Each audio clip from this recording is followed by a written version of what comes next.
ভাই, হ্যাঁ বলেন। কনস্ট্রাকশন সাইটে যদি ইমিগ্রেশনের রেট দেয়, আমাদের কি কি ডকুমেন্ট লাগবে মোটামুটি আমরা সবাই জানি। কিন্তু যেমন রাস্তায় যেরকম আমরা যাচ্ছি, এখন যদি আমাদের ইমিগ্রেশনের রেট দেয় কিংবা চেকিং এ পড়ি, তাহলে আমার কি কি ডকুমেন্ট লাগবে? উম, অ্যাকচুয়ালি রাস্তাঘাটে কখনো ইমিগ্রেশনে ধরে না, রাস্তাঘাটে নর্মাল পুলিশ এরা সব সময় চায় যে আপনি লেগাল ডকুমেন্ট আছে কিনা, ভিসা, পাসপোর্ট, আর পর হচ্ছে যে আপনার স্যালারি শিট। স্যালারি শিটটা এই জন্য লাগে যে আপনি লিগাল কোম্পানিতে থেকে কাজ করতেছেন নাকি, না অন্য কোথাও এজেন্ট বিষয় যে অন্য কোম্পানিতে কাজ করতেছেন, সেখানে এর জন্য স্যালারি শিট লাগে। এটা খুব ইম্পর্টেন্ট আর কি।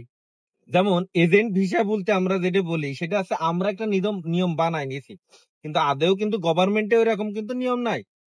অনেকেই ফাঁক ফোকর দিয়ে কাজ কাম করে অন্যান্য কোম্পানিতে, কিন্তু এটা আসলে নিয়ম না, এটা অবৈধ।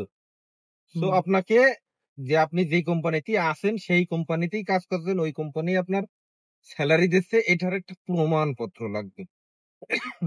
হ্যাঁ, এটাই হচ্ছে স্যালারি শিট।